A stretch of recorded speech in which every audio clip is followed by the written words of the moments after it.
Right, peoples, it's your favorite time of the week. Ask Wrestlings. We'll get you, the people, to ask Wrestlings questions. First question is from our guy Penfold. Big up every single time, bro. He asked, who's going to New Japan in Crystal Palace? Lapsy coming? No, should I come? No. Swear? No. Yeah. Why not? Oh, sorry, audio listeners. We're putting our hands up, by the way. We'll put our hands up. Myself and Mexican. I know NK's going. Anafi's going. I don't think Black's is going. Is Versi going? Yes. So. Yeah. Versi's going. And majority of the Mandem are going to be there. Well, Laps, why are you not going? Why are you busy? Got something going on still. Sir. Okay. Big Bag Driller. Big Bag Driller. Babyface Killer. Is it Sweat? Next question from our guy Afro. Big up every single time, bro. Yes, lads. Hope everybody is well. It's been over a month so far since Triple H was made head of creative. What would you rate his tenure out of 10 so far, and what storylines interest you the most? The chef just got into the kitchen. He's not even turned the cooker on yet. Can't rate that now. Man said he's still cooking. He's still chopping up the ingredients. So far, how long has it been? Like 6 weeks, 7 weeks? Possibly that. Something around that. I think it's been very good. I would say maybe there's been like one dry Raw that maybe not much of anything happened. So I think most importantly, he's reestablished a lot of these titles that didn't really mean nothing. He's got rid of the 24/7 title from TV. The US champion is looking like akin to a world champion. The same with Gunther with the IC belt. He's brought back some of our favorites. He's called up some of our favorites. He's put together like old factions and all of that kind of stuff. He's using them. I think I pretty much rate it like a 8 out of 10. I think just the thing what that's missing is even where he's building back credible guys for Roman, the gulf is too big between Roman and whoever these guys possibly are. That's why we're all waiting for Cody. I think that's the only issue, and that really wasn't much of his cause. He didn't do that. But yeah, everything else is good. We talked about before, but giving the pay-per-views meaning again, like Extreme Rules is going to have the fight pit and Survivor Series is going to have War Games, and even these little BP pay-per-views mean something, something to watch, look out for there. So yeah, I think 8 out of 10. I'd possibly echo that sentiment as well. Me that wasn't watching Raw or SmackDown prior to him coming in, what I've seen so far, I felt like there's always something happening on Raw. Like everything seems to be interwoven. It always seems like there's a story being told within a story within a story. Like you can see Damage Control, but in the background you'll see someone that's walking past, and it has to do with another story. Like it's pretty much like must see. Like it feels like you have to tune in every week, or you're going to miss something. Yeah. I'll probably say 7, 8 out of 10 as well. I'm gonna say 6 because he's just starting up. He's not giving us everything. He's giving us things in small portions. So I will say later on down the line, by Christmas time, I'll probably be able to give a higher ranking. But he's on a good trajectory right now. But for now, 6. That's fair. Next question from our guy Ola's Gaming. Mr. Frimpong more or less asked the same question as well. So this is both from Ola and Mr. Frimpong. Prediction on who should be in the Survivor Series War Games match. Both. So there's going to be 2. There's going to be a men's one. There's going to be a women's one. What do you guys think for the women's first? I think the women's one, either someone put it on Twitter or something, like it just has to be all the top names. Like just make that one Monclizzy, a dump of all the top names in that division. So you have Bianca Belair and Asuka and Bliss, who are already kind of being seen together. Yeah. Throw in a Sasha Banks and a Naomi if she returns in Boston. That's where Survivor Series is. Okay. So that's 5 of them on that side. And then on the other side, you can have Damage Control, maybe a returning Charlotte Flair, because she's been off TV for a minute. And who could be a fifth in the women's? Athena could sneak in. Sneak into another company. Sneak to another company. This is a gimmick. Even how you're booking her sneaking in is better than whatever she's doing right now. WWE with her old employee card. Yeah. I don't know whoever the fifth person can be over there. Maybe a Rhea Ripley. She's doing some good stuff in Judgment Day, so maybe Rhea Ripley. The men's, it just has to be Bloodline versus whomsoever. Like Bloodline versus everybody. That's it. They're gonna put versus Bloodline. Bro, they're gonna put on a t-shirt. Bloodline versus everybody. Yeah. Yeah, that they can do. I don't know who's, because Imperium's 3 men, Brawling Brutes is 3 men, Hit Row, well, that's just 2 men. Sheamus can sit that one out. He's the odd guy of the team. He can sit that one out. But you have to have Sheamus in a match with that brutality. Someone attacking backstage or something, you know? This guy, fam. Nah, Sheamus has to be there. We need the violence in it. Like Ridge and Butch, they're on stuff, but yeah, you know that's the guy, the one that's like the shot caller. You need him there. Like Sheamus is the shot caller. Yeah, 100. I mean, it's hard to tell at this point. Wait, how many men are in Bloodline? All of them, including Sami Zayn. Usos, Solo, Roman, and Sami. Is that's 5 man? That's 5. Yeah, 5 man. Okay, yeah. So you need another 5. Yeah, I don't know. I don't know who could be the right pairings. I mean, you don't want to just bang people together just for the sake of doing it. But I do have a feeling. Let's say, for example, they do go with like an Imperium or like a Will and Bruce or whatever trio. Some way, somehow, they're gonna figure out a way to put Kevin Owens there. Some way, somehow, they'll figure out a way to put Kevin Owens in that. To be fair, if Sami Zayn is in there, Kevin Owens has to be in there. Yeah. Or just see the big KO on the screen. Like, oh my god! This is the second time he's done this. Did he done that? Yeah, he done it NXT. Yeah, exactly. The knockout off as well. I love Kevin, man. Kevin is great. Yeah, Kevin Owens is cold. Next question is from never seen this app before. Anafi_FB. Whoever this guy is, big you up. He asks, is 2002 the best year in wrestling you've ever experienced? Oh, that's a personal question. I don't think so, man. So go on, let's run down what happened in 2002. Brock Lesnar. It might be 2002 for me. I can't lie. I don't know. There's something about 2002. It just seems like such a pinnacle year. I don't know why. It felt like I think maybe because it was the introduction of like ruthless aggression in it. So it was just like such a turning of the tide. Everything felt brand new. Everything was shining. And SmackDown was the pinnacle. Yeah. So I'll maybe say in my childhood, 2002 was the best year. Yeah.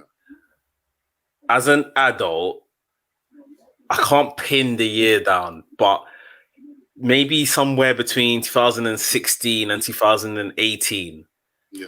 I just think wrestling on all cylinders, just not even WWE, was just hitting. Yeah. Like it was just different. Like everything I was watching, like New Japan and WWE, like SmackDown Live was sick at the time. That's when Moxley was champion around them times, isn't it? Yeah. Yeah, that was a good period. Yeah, that's just those 2 years. I just felt like everything was coming together again. But yeah, 2002 was special. I think, especially looking at it through like a child's eyes, being younger as well. Yeah, it was proper sick. I think for me, 2006 to 2008 was it for me. What was happening them times? I saw DX for the first time. I remember when you said that last time. I said, Jesus. Yeah, bro, that was a big moment for me. That was a big, because I never knew about Michaels and Triple H being a tag team together like that. You lived through the wrong DX. Yeah. No, if you're taken back by that DX, you would say these ones in 90, 97, 98 were rascals, bro. Them times, bro. Them man were on different stuff. 96, 97, so whatever it was. Yeah. No, yeah, I think 2022, I think we will look back at this year as like a great year, but then I look at this now as like, this is what 2022 is. 2023, 2024 is going to be fucked. Yeah, it's going to be absolutely fucked. You know what I mean? Especially now with like a lot of the companies are like intermerging. A lot of people are getting a lot of like eyes on different companies now. They're broadening their horizons on like different types of wrestling that's out there. So if 2022 is an amazing year for people, then boy, I think 2023 and 2024 is going to be nuts. And if Cody wins the title, yeah. It's been a long time since I think we've had like a really good face champion in whatever promotion. Like Danielson's a beloved face if he becomes champion tonight, but he's playing a heel on TV or a tweener. You see what I mean? Like it's been a long time since we had someone that everyone can really just get behind. But yeah, it just feels like the right people are in charge right now with Triple H and WWE. Tony Khan, as much as we clown him, like Tony Khan does know how to book a good show. Yeah. Like the only other thing I'll say is New Japan. I feel like Gedo has done his stint. I'd like to see someone else do something different in New Japan because that feels very repetitive at this point, just what they show. But I think it's a Japanese company thing. Yeah. I feel like Noah's kind of like that at the moment as well, where it's like they tend to kind of like push similar match types and it's always the same people wrestling each other. The only thing I would give credit for Noah is that they've got fresher gaijins. So you've got the likes of like the Timothy Thatchers and the Anthony Greens coming in and they're working like the big tournaments and whatnot. Is Chris Ridgway still over there? Yeah, I think he's gone back maybe like a few weeks ago. Okay, cool. Yeah, so stuff like that. And even DDT, they had Cara Noir, they had Kid Lycos come in. Like, it's an exciting time to be a wrestling fan, generally. Yeah, definitely. I it's agree just a matter of just like, we did have the media Scudodom, this thing that happened, and it did put a dampener on wrestling in general. But yeah, I think now, like last week, kind of like Lap said in the previous podcast, that it seems like a new era now. And it should be fun, man. 100. Last question from our guy in the build, Dad. This is going to be a very interesting question, so I'll pick it last. He asks, if you started a wrestling promotion with all the active wrestlers in the world today on your roster, who would you pick as your champions? So, world title, women's title, tag titles, and a TV/mid-card title. So, who would everyone pick as their world champion? It's giving us too many options. Yeah, it's fast. I mean, I want to see Kevin Owens as world champion again, but as my first for a new company, I think I'm picking Ospreay. I want AJ as my world champion. As the first champion? Yeah. Fair enough. He's going to have to lose that after a month, though. Yeah, that's fine. Yeah. I think mine's a bit of a cop-out. It's either Ospreay or Roman. Roman is just, I don't know, man. The minute you announce your company and Roman comes to do a media, bro, it's long. Yeah, it's long. It's a million views. Well, everyone. He might not even be able to say acknowledge me. WWE probably own it, but he can say something else like "remember me" or something. Something that's not trade. So won't get knocked by the trademark. You know what I mean? What about women's title? I feel not. How did she sneak into your company?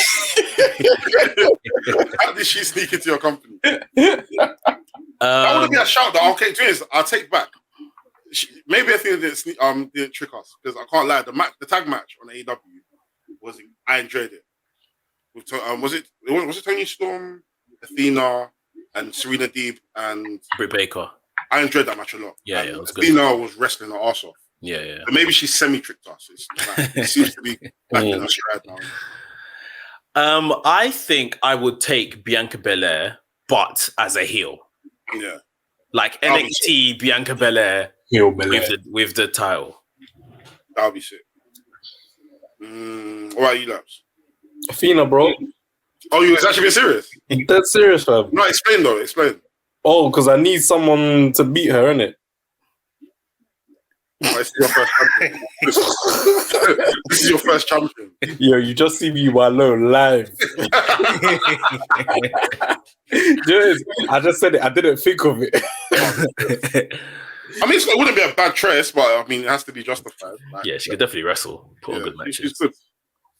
But yeah, I'm trying to think, who would I put as my first women's champion? Let me not say Bianca. This is a bit left field. Probably Jamie Hayter. That's a good shout. I think probably Jamie Hayter. I want to see her win the women's title. She's definitely ready for an AEW. Oh no! Sorry, I'm changing my pick. Shayna Baszler. That was my other one. Yeah, Shayna Baszler, not main roster one. Yeah, the real cool. Tag titles. I would probably, if I'm giving Osprey the title, I'm giving United Empire the tag titles. Because I feel them, man, like now, I think the world is obviously beginning to see, through Osprey's exposure, he's beginning to see how good these men are. But they still have another level to go in terms of they're not even being featured in these other companies in the main tag team picture. Like, these men can go. So, yeah, they're my tag champs. Yeah. I think FTR is going to be my tag champs, primarily Dax Howard. Dax. Love that. I don't want to say teams that you guys have said. I'll probably go for the Briscoes. Briscoes. I think the Briscoes, they'll probably be like, for me, they're one of the best tag teams ever.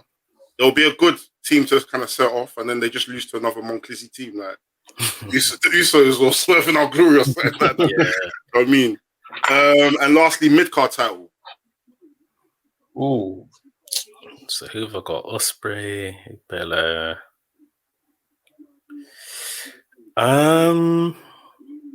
Mid-card.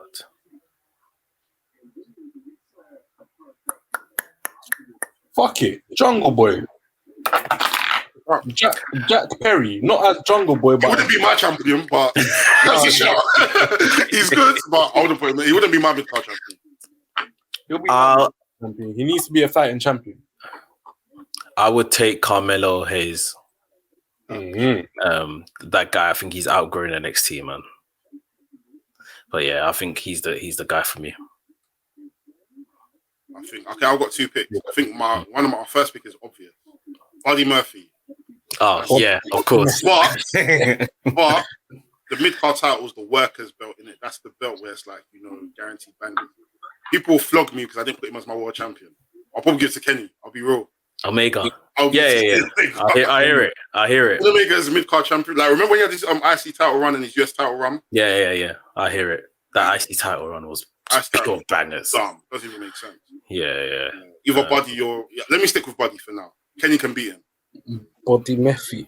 I was watching a video today that they were showing like all the belts that have been retired or something like that, or belts we're not going to see in 2023. Yeah. And they named that IWGP Intercontinental title. I was like, I beg you people need to bring this one back. Bro, like, bring it back, man. This can't be the end of this belt. I can forgive them for bringing it back. I'll ignore the period that they've left it vacant. There's no forgiveness. I'll just say I'll pretend it never even happened. Just bring it back. Because I think this is part of why New Japan feels a bit stale in places. No one's getting that next accolade because it's like everyone has to only chase the world title sort of thing. The US Championship, they don't really use like that. So, and it doesn't even feel as important as the IC title did. Like, as much as they're probably pushing that to now be the second title, but it's like, yeah, cool. Osprey's got it. I'm happy he's got the championship. But at the same time, it doesn't have that level of prestige. Even though the lineage of the US title was amazing. It's cold. Yeah, I think you've had Moxley, you've had Tanahashi, you've had Jay White, you've had Omega, Cody. You've had people. Lance Archer had it for a bit. So he was cold with it. I don't think Kenta won it. Kenta did have it. I think he had it. Yeah, he had it for a bit. He brought it to AEW, didn't he? No, that was Moxley. No. I mean, when Kenta showed up in AEW, No, he showed up because he was facing Moxley for. Because he was facing Moxley for it. Okay. Yeah, like the lineage for the US title was already sick, and now Ospreay's got it. But at the same time, I don't think they position it as like the second belt. Like it doesn't seem like people care for it. It's like they're touring world championship belt or something like that. Like, so wait, what's New Japan's second belt then? I don't know. It's meant to be the US title. Position wise, it's the US title. That's the short answer. But yeah, they don't treat it like it's like that. They treat it like the Neverweight Open title. Yeah. Oh man. And even that one, did Carl Anderson have that, or has he lost it yet? Carl, I think he don't have it no more. I don't think he's got any. Who's got him? No, I'm getting it confused with the strong open weight title. Wait, how many belts are there? The strong open weight. What's the meaning of that? The stronger the number strong. I don't know, man. Who can win that one? Only the strong people. That one is just like an open weight belt where it's like it's not in divisions in it. Anyone can just fight for that belt, but it's more of like a strong style belt. It's like what's his name has it now? What's the guy that used to tag with Titus O'Neil? Darren Young. Oh, he's got the US the New Japan strong open weight belt. Yeah, that's the one he has. That belt was poo, man. Yeah. Wait. So there's a strong style belt, then there's a New Japan what? So New Japan Strong is like the US brand. New Japan. Okay. So they have their own titles over there. Yeah, they've got they've got the open weight belt, and then they've got the tag belts, which we'll see. What are these titles? All of those belts are ugly. Every single one of them. Let me type in now because I need to see this. But yeah, these belts are different from the main New Japan belts. Oh no, let me close this. I said, look, you can't even see the detail on the title. It's very. They just slapped words onto a title. Carl Anderson is still the never open weight champion, which I assume he's going to lose soon because I feel like the Good Brothers are going back to the E. Yeah. I feel that way as well, and I don't think it's a silly move. Maybe AJ brings them back and they take on Judgment Day. Yeah, that'd be a shout. Daddy H is in charge, man. This tree man in Judgment Day now, innit? So yeah, maybe after these man finish bullying AJ, when AJ don't join, Good Brothers make the save. That's actually a shout. I never actually thought of that. Interesting. I guess we'll see. That's all the questions for this week. Cool. Yeah. Nice. Pick you guys up. Come on, man. Coffee. Donate to the coffee, guys. Listen, we're still drinking. We haven't even drank. We're drinking our saliva at this point. 10K subscribers. Be donating. Don't be stingy.